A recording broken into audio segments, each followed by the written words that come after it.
Assalamualaikum warahmatullahi wabarakatuh. Perkenalkan, nama saya Zahra Elisa Siregar dengan NIM 211030700022, Prodi Hukum Tata Negara kelas A. Pada kesempatan ini, saya akan menjelaskan tema 6, pengenalan manajemen referensi 2, kutipan langsung, ringkasan, parafrasa, dan juga menuliskan referensi. Baiklah, yang pertama ada kutipan langsung. Kutipan langsung adalah menulis ulang ide orang lain tanpa mengubah kalimat aslinya. Mengutip langsung dapat dilakukan dengan menggunakan tanda petik pada bagian kalimat yang dikutip. Kutipan langsung ini terbagi atas dua jenis. Yang pertama, ada kutipan langsung pendek dan kutipan langsung panjang. Kutipan langsung pendek atau yang biasa dikenal dengan kutipan yang kurang dari 4 baris, yaitu kutipan yang diapit dengan menggunakan tanda kutip, jarak antara baris kutipan 2 spasi, dan sesudah selesai mengutip, dalam kurung ditambahkan nama pengarang, tahun terbit, dan nomor halaman tempat terdapat kutipan tersebut. Yang kedua, ada kutipan langsung panjang, atau yang biasa dikenal dengan kutipan yang berisi 40 kata atau lebih dari 40 kata. Kutipan ini biasanya tidak menggunakan tanda kutip. Selanjutnya, ada dua ciri gaya penulisan dalam kutipan langsung. Yang pertama, ada gaya APA Style atau American Psychological Association, merupakan salah satu bentuk kutipan untuk psikologi dan sosial. Selanjutnya, ada gaya MLA Style atau Modern Language Association, merupakan salah satu bentuk kutipan untuk sumber penelitian. Selanjutnya, ada ringkasan. Ringkasan adalah salah satu bentuk reproduksi karya secara singkat yang berisikan gagasan utama dari suatu karya tulis. Definisi ringkasan lainnya adalah sebuah tulisan singkat yang membantu pembaca dalam membaca dan memahami isi karya tulis secara sistematis. Adapun fungsi dari ringkasan yang pertama, mudah dalam membaca gagasan utama karya tulis. Yang kedua, mudah dalam mengingat kembali gagasan utama karya tulis. Dan yang ketiga, melatih kreativitas pembuat ringkasan. Selanjutnya ada parafrasa. Parafrasa adalah kemampuan seseorang untuk mengubah pesan orang lain tanpa mengubah maknanya dengan menggunakan kata-kata sendiri. Parafrasa merupakan bentuk pengutipan tidak langsung. Adapun langkah-langkah dalam membuat parafrasa adalah: yang pertama, membaca teks asli dengan teliti. Yang kedua, membuat not dengan menuliskan kalimat yang akan dikutip dengan bahasa sendiri. Yang ketiga, menggunakan sinonim. Yang keempat, mengubah struktur kalimat. Dan yang kelima, tetap menuliskan sumber teks aslinya. Membuat parafrasa dapat menghindari plagiarisme bagi penulis. Membuat parafrasa juga dapat melatih penulis berkreasi karena dituntut kemampuannya dalam menuangkan kembali suatu kalimat yang berbeda dengan makna yang sama. Dan juga dapat menunjukkan sejauh mana pembaca memahami pada teks kita yang dengan menggunakan kalimat sendirinya. Selanjutnya, ada penulisan referensi. Yang pertama, di sini saya akan menjelaskan sumber referensi berupa buku. Cara menuliskan rujukan dari buku, aturannya adalah nama belakang, inisial, jika ada, tahun terbit, judul buku yang ditulis miring, edisi buku, nama penerbit, dan kota penerbit. Apabila pengarang buku lebih dari satu, maka nama pengarang, kedua, dan seterusnya boleh tidak dibalik. Dan bila buku terdapat pengeditan, maka menuliskan edisi keberapa serta nama bukunya dalam kurung. Yang kedua, ada sumber referensi berupa jurnal cetakan. Bentuk dari sumber ini berupa koran dan majalah.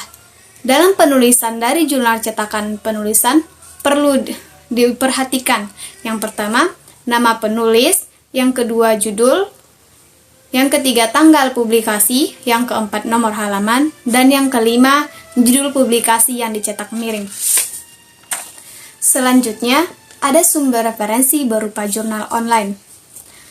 Yang harus diperhatikan dalam menuliskan rujukan ini adalah nama penulis, judul artikel atau majalah, tanggal publikasi, dan alamat webnya. Kemudian, ada sumber referensi sekunder atau kutipan dalam kutipan. Sumber sekunder adalah sumber bacaan dari buku atau textbooks, ensiklopedia, pendidikan, atau kajian penelitian yang dipublikasi oleh penulis. Terdapat 4 jenis sumber sekunder. Yang pertama ada bibliografi, katalog, indeks, dan abstrak. Urutan penulisan untuk sumber ini hanya mencantumkan sumber yang dijadikan sebagai referensi. Namun, jika terdapat kutipan dan bukan daftar pustaka, maka sumber kutipan wajib dicantumkan.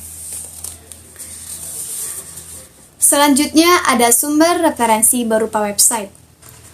Yang perlu diperhatikan dalam penulisannya adalah nama penulis, judul atau halaman yang diberi tanda pengutip. Yang ketiga, nama situs atau web, tanggal publikasi, penerbit situs, dan menuliskan URL. Kemudian, yang keenam, ada sumber referensi berupa dokumen resmi pemerintah. Dokumen resmi pemerintah adalah dokumen yang berisi tentang informasi ketatanegaraan suatu pemerintahan. Nah, yang diperhatikan dalam penulisan ini adalah yang pertama, penulisan nama instansi penerbit, tahun terbit, judul buku, nama departemen, nama kota terbit, dan jumlah halaman jika ada. Selanjutnya yang ketujuh ada sumber referensi berupa media. Yang diperhatikan adalah nama pengarang, tahun terbit, judul yang diberi tanda petik, nama dari sumber, dicetak miring, didahului kata dalam, mencantumkan tanggal, dan tempat terbit dalam halaman yang dikutip dari artikel tersebut. Selanjutnya, ada teknik mengurutkan daftar pustaka.